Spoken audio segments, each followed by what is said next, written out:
হোক তার চুল ছোট নয়তো কিংবা বড়, হোক সে বেঁটে নয়তো কিংবা লম্বা, হোক সে সুন্দরী নয়তো আহা মরি মরি।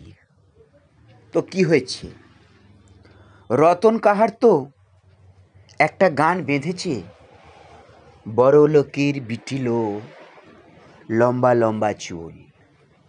হ্যাঁ, বড় লোক ছোট লোক সবার জন্য তিনি গান বেঁধেছেন, ভাদু গান। প্রায় 500-র মতো ভাদু গান রচনা করেছেন এই বৃদ্ধ বয়সকাল পর্যন্ত। এবার তিনি ভারতবর্ষের চোখে এক বিশিষ্ট ব্যক্তিত্বের অন্যতম পরিচয়ে স্বীকৃতি পেতে চলেছেন। রতন কাহার বীরভূমের ভূমিপুত্র, সিউড়ির বাসিন্দা। হ্যাঁ, 1972 সালে আকাশবাণী কলকাতার স্টুডিওতে তিনি গিয়েছিলেন। নিজের লেখা ঝুমুর তালে সুররোপিত একটি গান, বড় লোকের বিটিলো লম্বা লম্বা চুল, তৎকালীন সময় স্বপ্না চক্রবর্তীর কণ্ঠে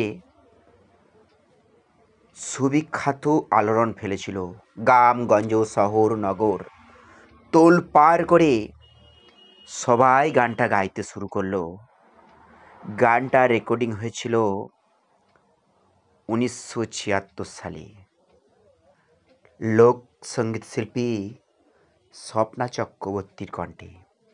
তারপর রাজা বাদশাহ তার গানটি গেয়েছেন, কখনো অনুমতি নিয়ে, কখনো অনুমতিহীন। কিন্তু রতন কাহার যেমনভাবে স্বীকৃতি পাওয়ার কথা তেমনটা কিন্তু পাননি, অর্থাৎ সসম্মানে সম্মানিত হননি। অজ পাড়া গাঁয়ে লাল মাটির দেশে কালো রঙের রতন কাহার।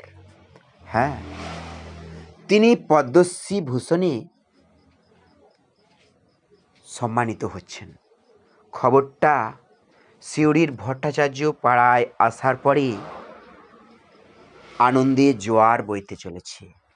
প্রতিদিন ভোর 5টায় বরুল মা তারা মাতৃ আশ্রমের ব্যবস্থাপনায় সঞ্জয় দেবের সর্ববিষয়ভিত্তিক এবং অরাজনৈতিক এই চ্যানেলে একটি করে সুন্দর পোস্ট অবশ্যই আপনাদের দরবারে হাজির করা হয়, যা আপনারা অত্যন্ত ভক্তি, নিষ্ঠা এবং আগ্রহের সহিত মা তারাকে স্মরণ করে দেখে লাইক, কমেন্ট, শেয়ার করেন।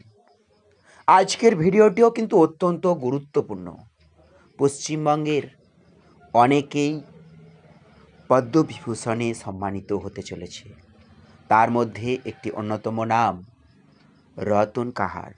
খুব সাদাসিধে, সহজ সরল গ্রামের মানুষ। ভাদু গান এবং ঝুমুর গান সব মিলিয়ে প্রায় 2000 গান রচনা করেছেন। পুরস্কার শংসাপত্র পেয়েছেন, তা আর বাড়িতে রাখার মতো জায়গা নেই, কারণ এক চিলতে ছোট্ট কুঁড়োয় খড়ের ঘর, অভাব তার নিত্যসঙ্গী। বৃদ্ধ বয়সে অনেক যন্ত্রণা নিয়ে গ্রামে গ্রামে গান গেয়ে সংসার এবং জীবন জীবিকার নির্বাহ করেন এই রতন কাহার। সত্যি কথা বলতে, রতন কাহার পুরস্কৃত হলে, পুরস্কারে সম্মানিত হলে শুধুমাত্র যে বীরভূমের নাম উজ্জ্বল হবে তাই নয়, উজ্জ্বল হবে সারা বাংলার, উজ্জ্বল হবে আমার ভারতবর্ষের। হ্যাঁ, এর জন্যেই তো এত কষ্ট করে শিল্পী গান রচনা করেন, গানে সুর দেন, তালিম দেন, অনেক পরিশ্রম, রাতের পর রাত, দিনের পর দিন প্রকৃতির সঙ্গে হারিয়ে গিয়ে ছন্দে তালে রঙ্গমঞ্চে তিনি নিজেকে হারিয়ে ফেলেন।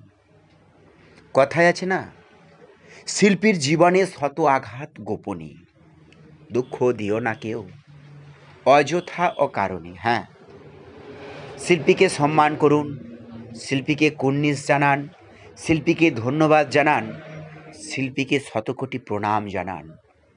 শিল্পী শিল্পের জন্য, শিল্পী শ্রোতার জন্য।